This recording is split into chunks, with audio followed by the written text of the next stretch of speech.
So next up, we continue the high school graduation rate example from example 1 to get a confidence interval for the difference in the unknown proportions. So here, rather than testing some belief about the proportions, we're going to just get our best estimate for what we think that difference is. In other words, we're going to provide a range of values where we expect the true difference in graduation rates should lie. So we have the same P1 hat. This is the sample proportion from the public school. That was a 0.93. The sample size is 483. And then we have P2 hat, the graduation rate from the private school, which had a sample size of 295. So our overall formula for estimating the unknown population proportion difference is the difference in the sample proportions plus or minus our critical value that captures the middle C% of the area under the normal distribution when our confidence level is C. And then we multiply by this formula for the standard error, where underneath the square root, we're actually using both P1 hat and P2 hat.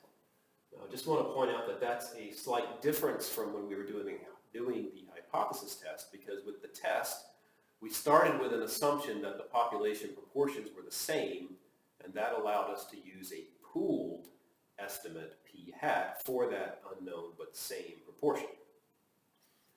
Here, we're not making any assumptions that the proportions are the same for the two populations. We're just estimating their difference.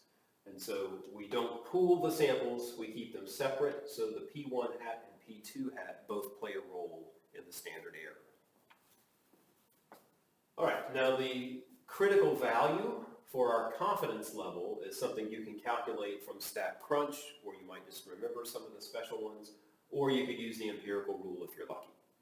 Here we could use the empirical rule. A 95% confidence level by that rule would give us a critical value of 2. So 95% of the area under the normal curve is within 2 standard deviations of the mean. But using StatCrunch or something similar, we get a more precise value, 1.96, and that's the one we'll use here. So the next line on the board is just me filling in all the things that we know.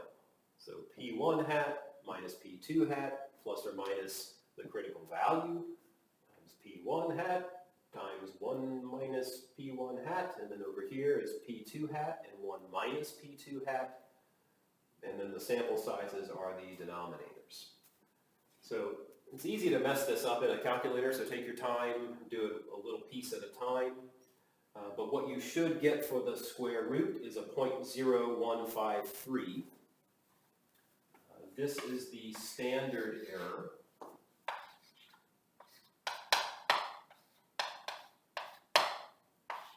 Which is just the numerical version of the square root calculation.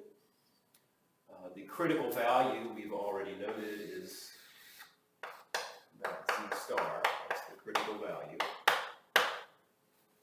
And then the margin of error is the critical value times the standard error. And so after I multiply by 1.96, this 0.03 is my margin of error.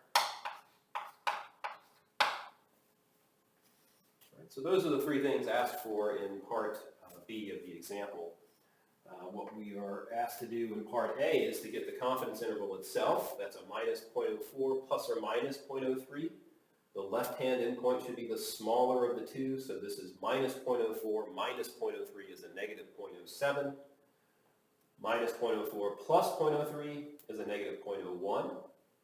And what this all means is that we're 95% sure that the true difference in graduation rates between the public and private school falls between minus 0.07 and minus 0.01, meaning because we subtracted private from public, meaning the private school has a higher graduation rate.